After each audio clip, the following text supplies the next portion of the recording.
Que Deus abençoe a todos, especialmente também os que estão, por algum motivo, viajando, descansando, esse feriado prolongado.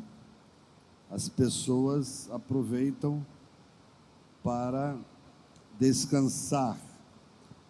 E eu acredito que o carnaval, assim, desse período, é o último momento que as pessoas se entregam a um tipo de lazer das férias. As férias, para alguns, fecham no carnaval. Eu vou disputar com a chuva. Aí eu não sei como está saindo lá na live. Eu e a chuva. Se a chuva está mais alto que a minha voz. Pessoal da live, tem muita chuva aqui em Camará, viu? Mas qualquer coisa, coloque aí no YouTube, no Face, fale aí do som, que aí ajuda a gente também aqui nessa questão.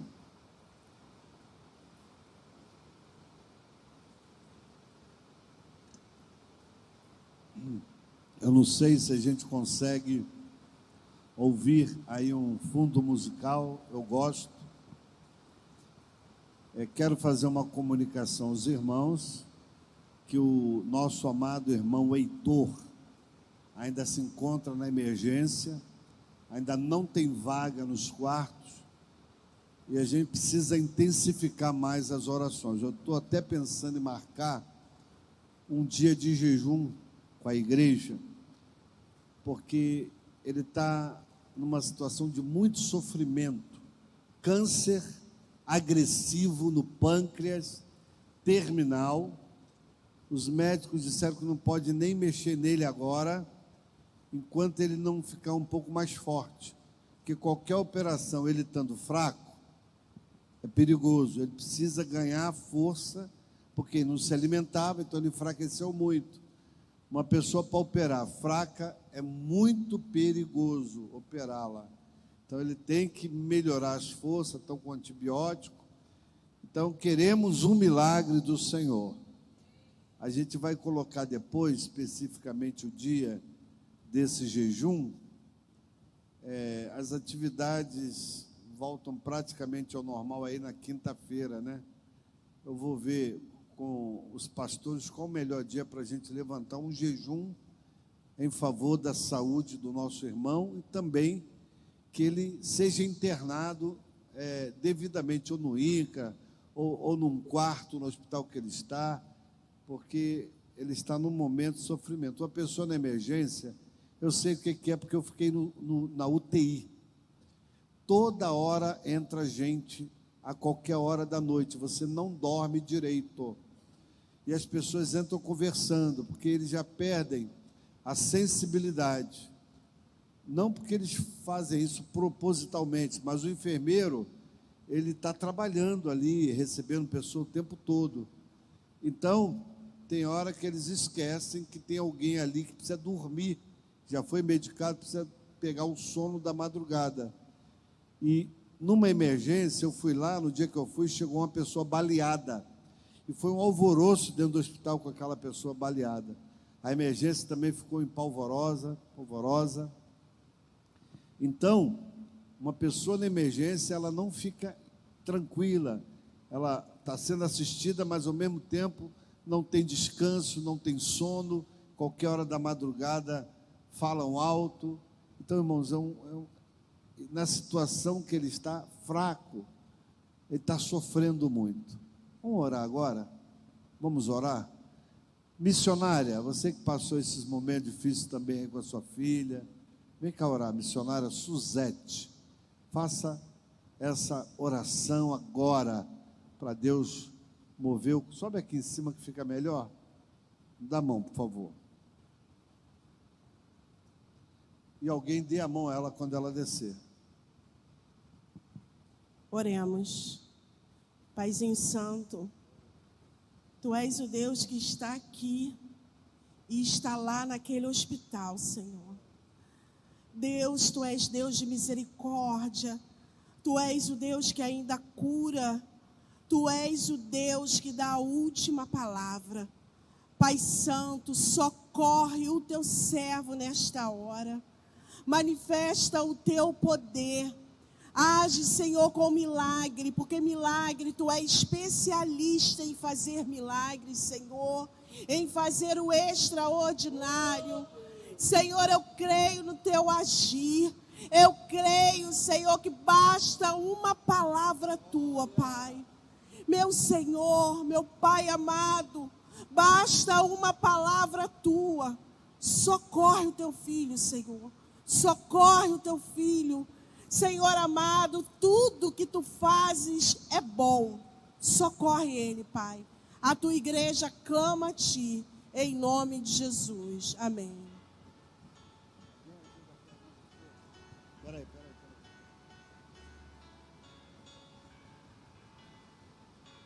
Amém. Glórias ao Senhor.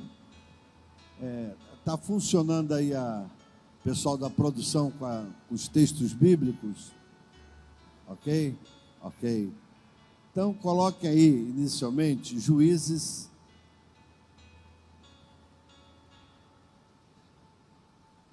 Romanos 11:4. Deixa esse versículo aí plantado. Romanos, capítulo 11, versículo 4. E tem mais, hein? Com toda essa chuva, amanhã vai dar praia. Amém? Glória a Deus. Irmãos, se nós tivéssemos que dar um nome a essa pequena reflexão, essa mensagem, nós daríamos o nome: a geração que não se dobra a Baal. Tem uma geração que se dobra, mas no meio dela tem uma geração do Senhor que não se dobra a Baal. Hoje, no Rio de Janeiro, em muitos lugares do Brasil, tem gente se dobrando a Baal. Quando a gente fala Baal, a gente precisa explicar um pouco que Baal era um dos deuses na antiguidade. E no Antigo Testamento fala muitas histórias sobre esse Deus que, de certa forma, em alguns momentos, foi cultuado até por Israel, que estava debaixo de engano, estava debaixo de mentiras. Também algumas pessoas falam Baalins, no plural, porque Baal, ele tem uma ramificação de outros deuses também ligado a Baal, a própria Astarote, que, segundo a história, vai dizer que era a esposa de Baal e era a deusa da fertilidade, do sexo, enfim. E houve um tempo, como diz o texto, que depois nós vamos ler, que Acabe reinou, e principalmente no tempo de Acabe, Israel se contaminou e foi seguir e adorar a Baal. E aquilo foi desonra para Deus. O texto diz em Romanos 11:4, mas que lhe diz a resposta divina? Reservei para mim 7.000 homens que não dobraram seus joelhos diante de Baal.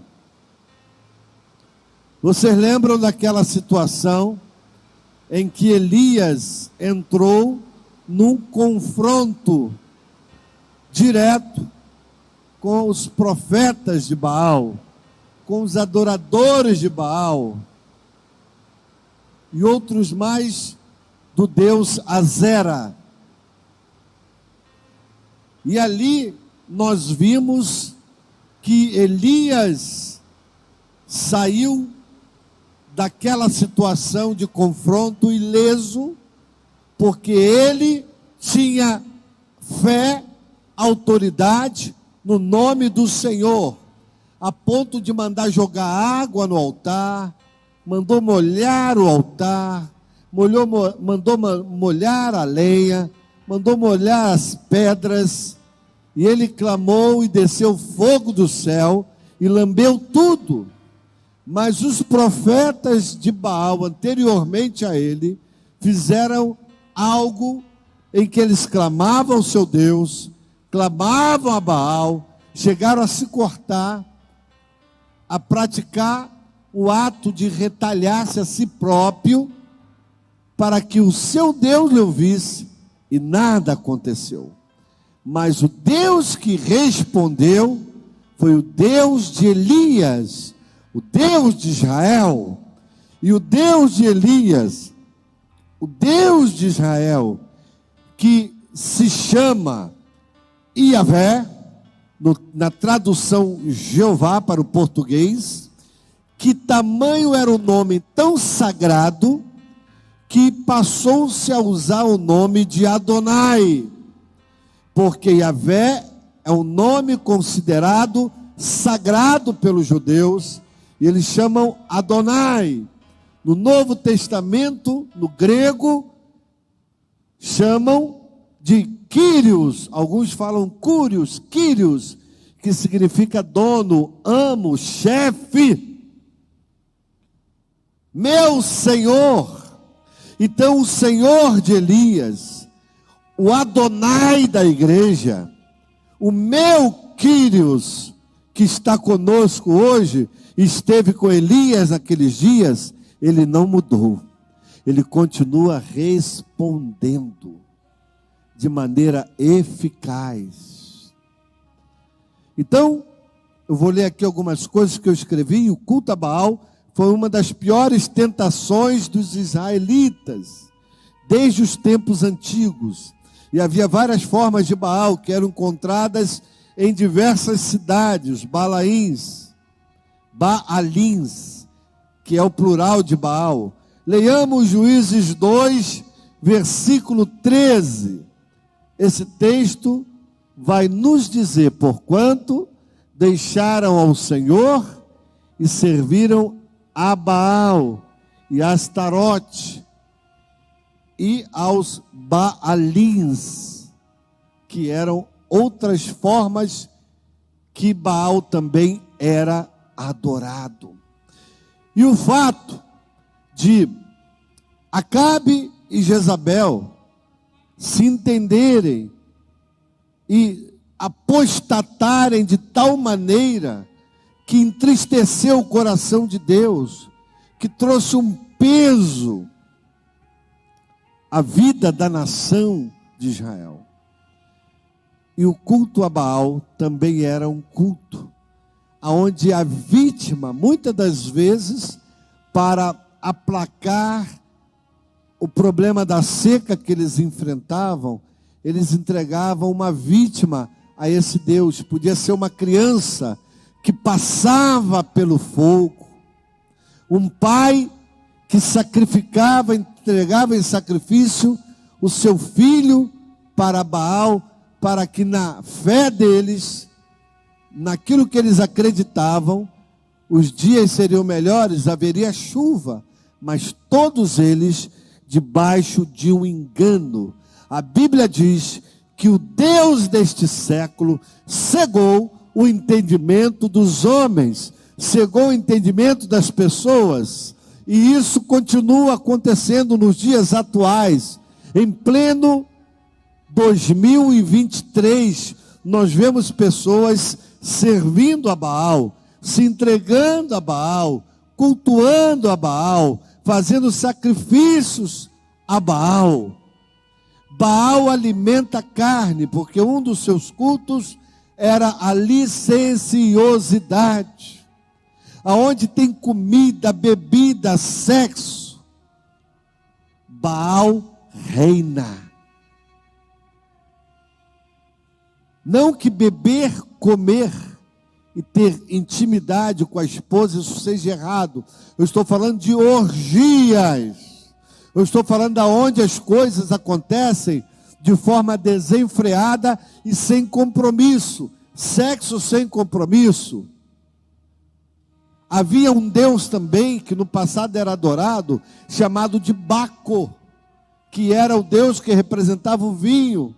E ali havia uma bagunça, Baco de bagunça, de orgia, de bacanal, aonde as pessoas se entregavam sem respeito, sem compromisso, à carne, à festa da carne, aonde tinha muita comida e bebida totalmente desenfreado. Irmãos, a Bíblia fala que eu e você temos que matar a carne. O jejum é uma forma de frear a carne. O jejum coloca a carne debaixo de escravidão, para que ela não faça o que ela quer e ela não venha fazer você uma pessoa totalmente desgovernada e governada pela carne. As pessoas que estão nesse momento agora, vivendo a ilusão de 4 dias, de uma festa pagã, de uma festa aonde a carne é o centro da festa, elas estão desgovernadas do Espírito. Não há governo do Espírito, não há governo de Deus, mas há governo da carne. O Deus da carne. A Bíblia me diz, em Romanos capítulo 8, do versículo 6 ao versículo 8, eu falei Romanos capítulo 8. Abre meu retorno aqui, que eu estou sem retorno. Romanos capítulo 8, versículo 6 até o 8. Vamos ler. Porque a inclinação, agora chegou. Porque a inclinação da carne é morte, mas a inclinação do Espírito é vida e paz. A Bíblia está dizendo que quando eu me inclino para as vontades da carne, desgovernada, desenfreada, é uma inimizade contra Deus. Volta lá o texto. Isso. Mas a inclinação do Espírito, quando eu me inclino para o Espírito. E quando é que você se inclina para o Espírito? Quando nós nos inclinamos para o Espírito, é quando nós estamos adorando, louvando, jejuando, orando, lendo a palavra que é alimento para o Espírito. Então essa inclinação do Espírito, ela me traz vida e ela me traz paz. Você quer viver em paz? Se incline para as coisas do Espírito. Eu estou tão sem paz, eu estou sem alegria, eu estou sem tranquilidade, eu estou me sentindo sem vida. Se incline para as coisas do Espírito, que você vai ter vida e você vai ter paz. É a Bíblia, faça isso. Faça prova do que nós estamos falando, porque é a palavra que está nos ensinando um caminho. Versículo de número 7, Romanos 8, 7. Porquanto a inclinação da carne é inimizade contra Deus, vírgula, pois não é sujeita à lei de Deus. A carne não é sujeita à lei de Deus. Então não brinque com a carne. Não pense que a sua carne é forte, que você pode, a hora que você quiser, eu não estou nem aí. Um exemplo clássico, um exemplo muito profundo, que merece você, mesmo sendo adulto, olhar, é de um jovem. O jovem José. Ele não brinca com a carne. Vem uma mulher muito cheirosa. Quem gosta de mulher cheirosa? É normal, gente. Calma. Fica com medo de levantar a mão, não. Mulher cheirosa, mulher bonita, mulher afeiçoada, para não falar outra expressão, bem afeiçoada, bem de corpo, globeleza. O irmão caiu lá atrás. É uma mulher bonita, afeiçoada. Eu não sei essa que estão botando agora, mas era. Quando eu era adolescente eu via. Aí chega para ele e diz que quer ter ele para ela, quer se entregar para ele. José, que tem esse entendimento de Romanos 8, 7, embora ele não tenha lido, porque não existia quando Paulo escreveu, mas o princípio bíblico cristão, o princípio de Yahvé, Jeová Adonai estava nele. José faz o quê? Ele bate em retirada.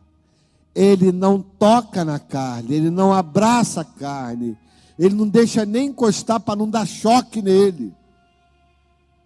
Ele nem fica olhando muito. Ela está lá no lençol, oferecida, e ele sai correndo, porque aquele jovem estava cheio de pressão da vida. Era um jovem normal, um adolescente que está entrando agora com saúde. Não é um velhinho acabado, mas é um jovem que, segundo a ciência, está cheio de testosterona. Ele não faz nenhuma brincadeira com aquela carne que ele vê na frente dele, e nem com a carne dele. Ele foge. Irmãos, carne não se expulsa. Ei! Bicho falou heresia? Vou te explicar, calma. Carne não se expulsa. O que se expulsa é demônio do corpo de alguém. O que expulsa é o espírito da pombagira, é o espírito disso, daquilo, seja lá o que for. Mas carne você não expulsa. E tem gente que chega para você com sensualidade e não está endemoniado. Porque tem gente que fala assim, pombagira. Tem o jeito da pombagira, mas não está possuído. Mas é uma pessoa extremamente sensual, querendo derrubar alguém. É a carne. Então o que se fazer? A Bíblia diz que a inclinação da carne é inimizade contra Deus. E eu não quero ter inimizade com ninguém, e muito menos com Deus. Irmãos, é muito ruim você ter inimizade. Um vizinho, você não falar com o vizinho, é chato você passar, virar o rosto, a pessoa passar, você fingir que não viu, ou até na igreja isso acontecer. É muito ruim a inimizade, não ser amigo. Você não precisa ser íntimo, mas precisamos viver uma vida respeitosa com o ser humano e com as pessoas, até com o inimigo. O inimigo pode ser teu inimigo, mas você não pode ser inimigo dele. Ai, deixa ele ser inimigo, é problema dele. Deus vai agir, mas você não se comporte como inimigo, porque quando você se comporta com o inimigo, você quer derrotar, você quer sucumbir, você quer destruir, você quer fazer alguma coisa para derrubar. E isso são coisas que a gente precisa entender, que no Novo Testamento não cabe para o cristianismo.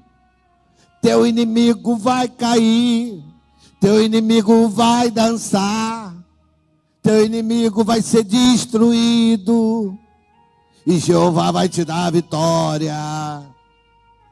Irmão, isso aí não está no Novo Testamento. Jesus mandou orar pelo inimigo. O inimigo diabo, tudo bem. O inimigo demônios, tudo bem. Mas pessoas, você não tem que olhar para elas como seus inimigos. Você tem que olhar para elas e pensar o seguinte: essa pessoa ela está debaixo de uma influência espiritual muito forte na vida dela. Senhor, tem misericórdia. Aí você não guerreia contra ela, você guerreia contra o espírito que está por trás dela. Esse é o entendimento.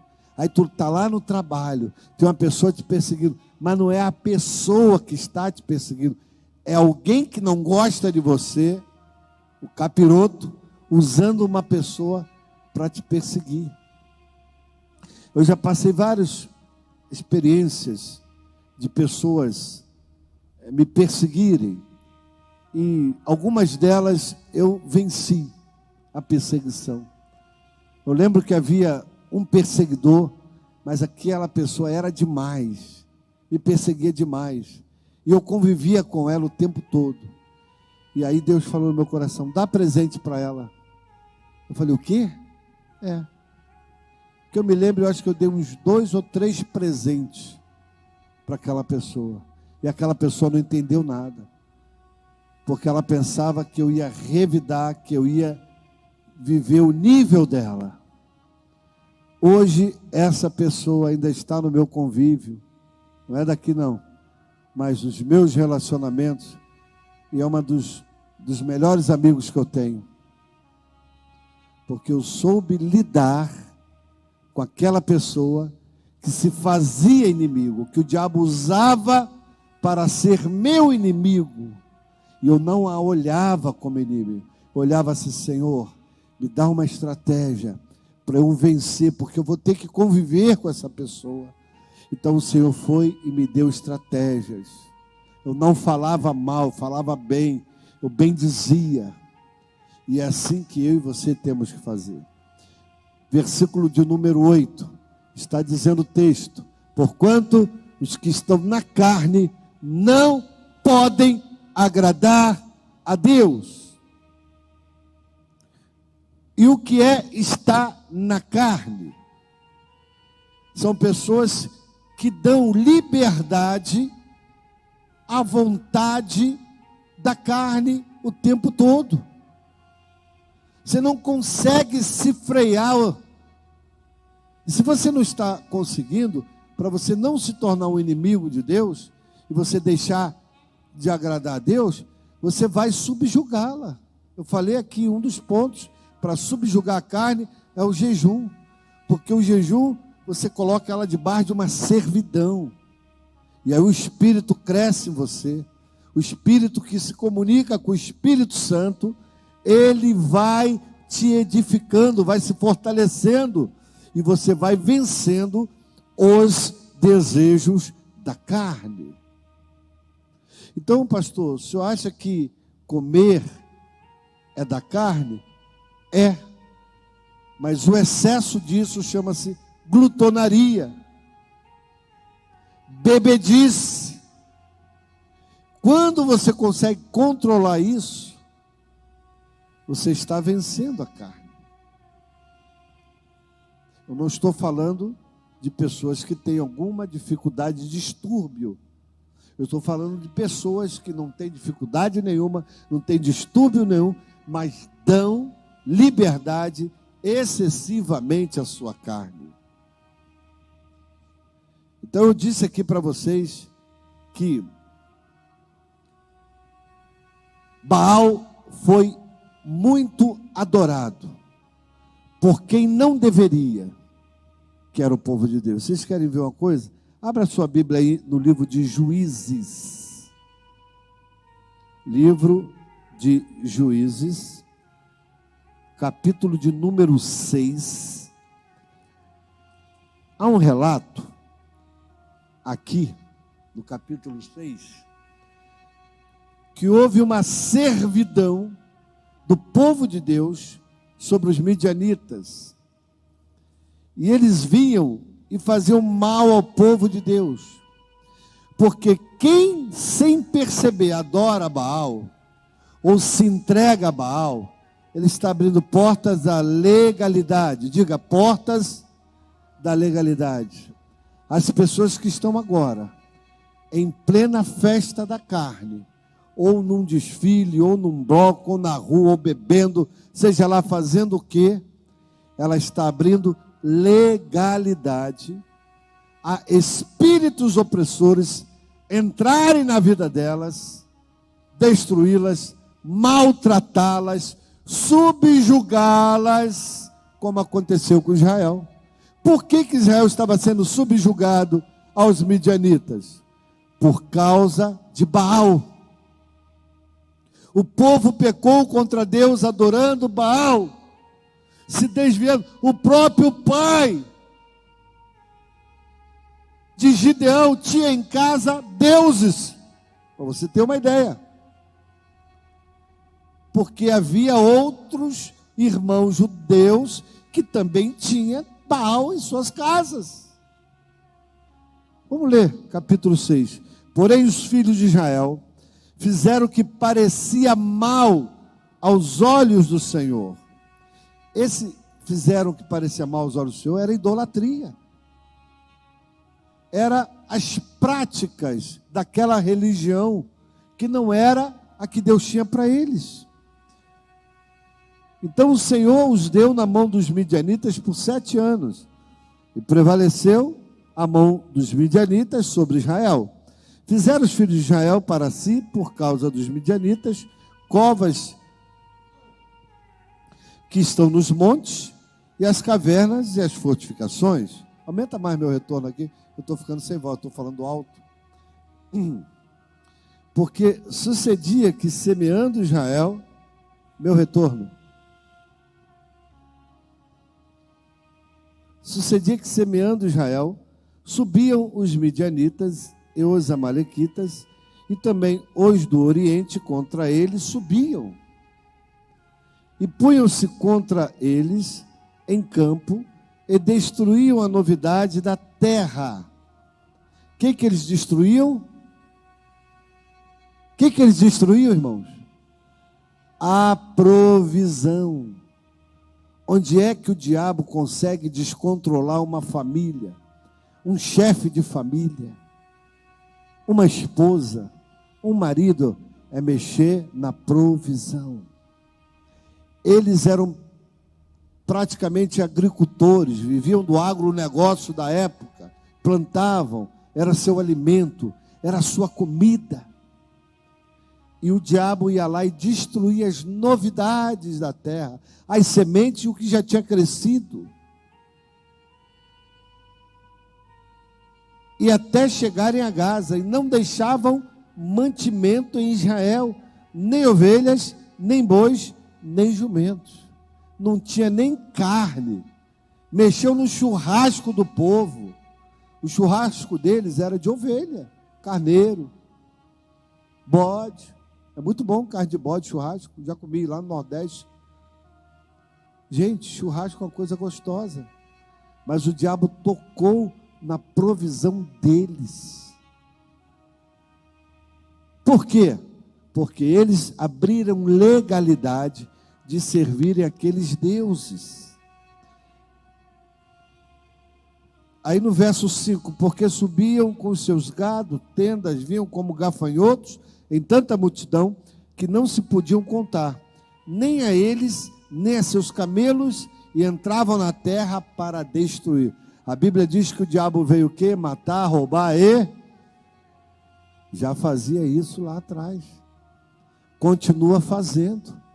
Essas pessoas que estão adorando a Baal hoje, estão vivendo em plena festa da carne, ou que estão dando ênfase à sua carne, estão abrindo legalidade para que haja destruição, para que haja falta de alimento, para que haja falta de provisão.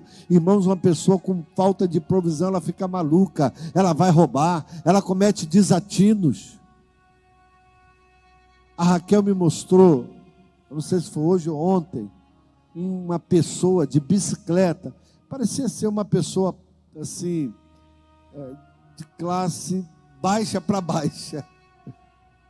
Ele passou, vocês já viram aquelas geladeiras de frango assado, né? Como é que é o nome daquilo? Forno de frango assado. Ele pegou um espeto daquele, devia ter uns 5 frangos, colocou na bicicleta e saiu correndo. Não pagou, roubou o espeto.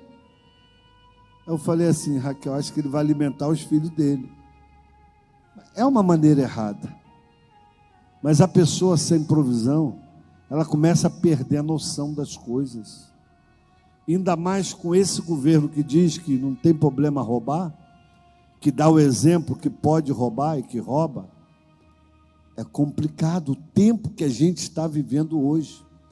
As pessoas estão perdendo a integridade, as pessoas estão perdendo a honestidade, estão jogando no ralo, e uma confusão na alma delas tão grande, porque abriram portas aos espíritos de Baal dos dias atuais. Essa geração se dobra a Baal. Mas eu comecei aqui dizendo que Deus tem uma geração, como teve nos dias de Elias, que não se dobraram a Baal. Deus tem nos dias atuais no Brasil, no Rio de Janeiro, em Senador Camará, em todo o nosso estado, em toda a nossa cidade, em todo esse Brasil, um povo que não se dobra a Baal, que ora, que chora, que jejua, que busca a palavra de Deus, a presença de Deus, e que não abre mão dos valores espirituais. Nós somos um desses, e não vamos abrir mão. E eu tenho uma notícia para te dar, que você precisa saber, para você preparar seu coração, porque aqui, nesse púlpito, a gente não vai jogar na sua cabeça uma mensagem falsa, que vai dar tudo certo, que vai ser mil maravilhas. Não, vai ter problemas, e é daqui para pior. A diferença é que com Jesus eu passo, com Jesus eu venço. Os sinais da vinda do meu Jesus estão a cada dia se cumprindo. Os sinais estão me mostrando a mim e a você, que Cristo breve voltará. Mais breve do que 30 anos atrás, quando eu falava de breve. Mais breve do que quase 40 anos atrás, quando eu falava de breve. Está acentuado os sinais de que o meu Senhor há de voltar. Com o advento da internet, do celular, do Zap, do YouTube, do Facebook, do Instagram, que alguns desses Instagrams estão estragando as pessoas, essa é a verdade. Mas com o advento disso tudo, a gente começa a ver o que está acontecendo no mundo.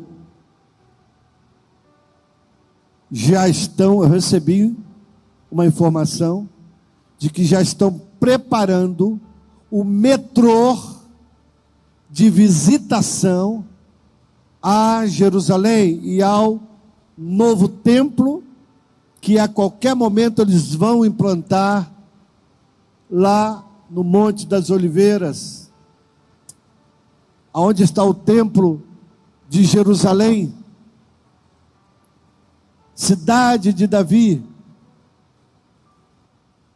Imagina, irmãos, para quê? Para que haja visitações ao templo sagrado. A Bíblia me diz que o anticristo vai enganar o seu povo, o povo do Senhor, e vai reinar durante um período ali, e as pessoas vão ali de metrô para adorá-lo. Até porque é promessa bíblica, muitos povos irão para Jerusalém. Então eu começo a ficar antenado que a volta do Senhor Jesus, ela é muito breve.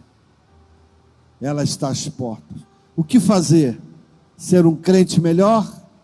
Ser um ser humano melhor consigo e com os outros?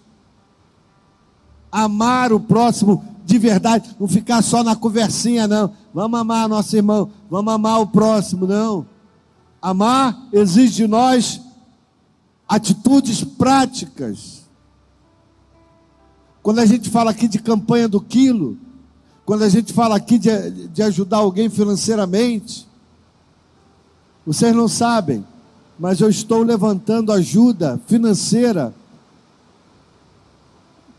para resolver problema de INSS do nosso irmão Heitor, para que ele tenha direito ao auxílio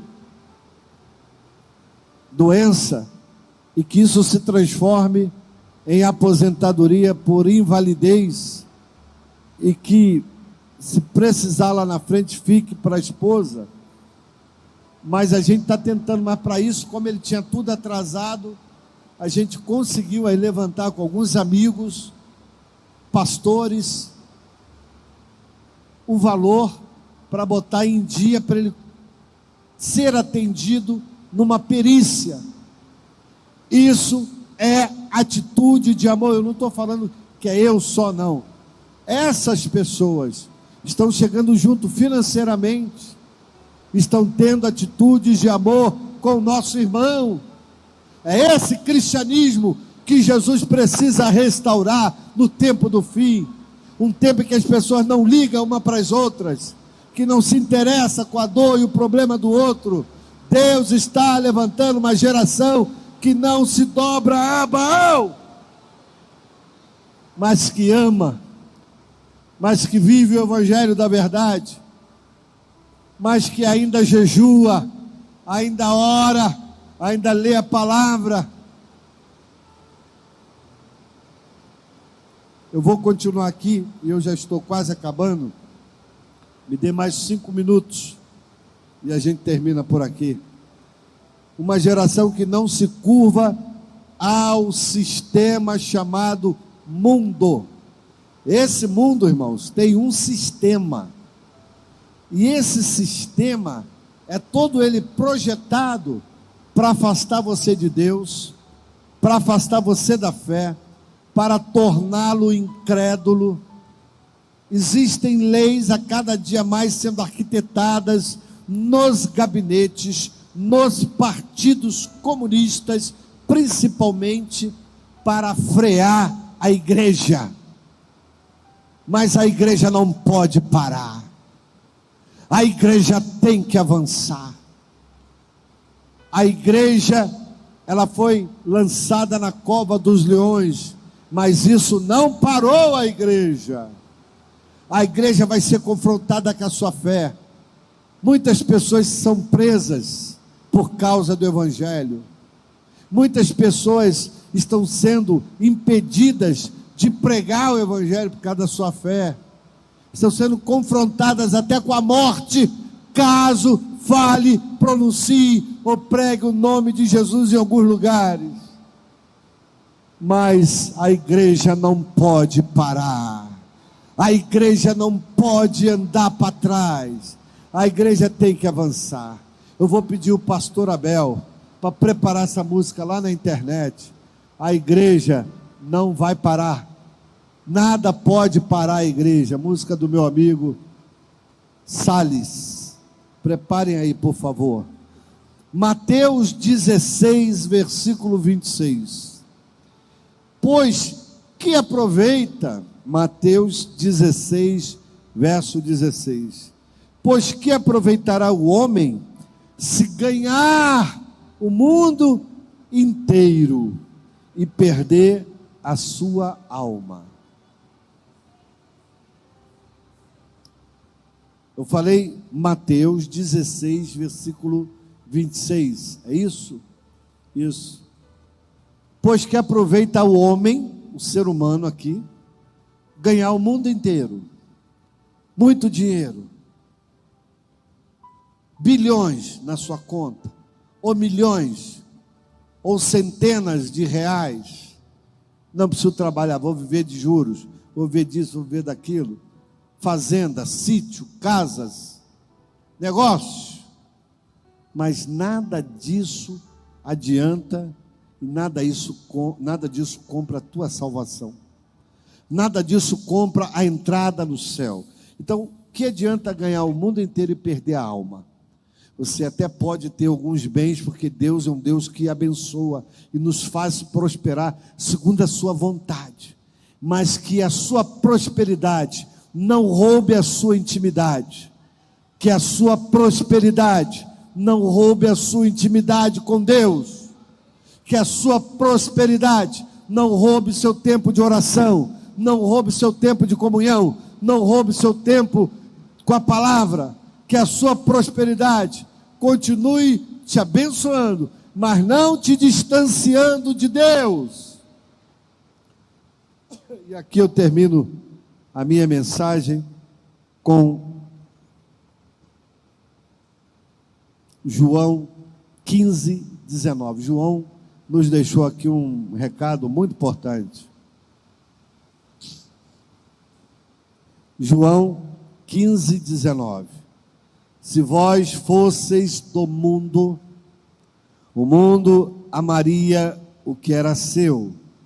Como todavia não sois do mundo, pelo contrário, dele vos escolhi, por isso o mundo vos odeia. O mundo nos odeia. Essa chuva, irmãos, que cai agora, é oração de crente. Vocês vão entender. Pensa na avenida, com essa chuva, a fantasia fica mais pesada, os carros alegóricos ficam mais pesados para empurrar. Deus faz tudo certo, porque Baal não pode vencer. Baal tem que cair. Tinha uma música do Wilson Santos, procura aí na internet, Baal vai ter que cair. Linda essa música. E Baal é a festa da carne. E que Deus nos abençoe, e que Deus nos livre, que você não seja inimigo do Senhor, mas que você seja amigo de Deus. E os amigos de Deus, Deus cuida. Os amigos de Deus, Deus protege. Os amigos de Deus, Deus ajuda. Aplauda o Senhor. Fique de pé.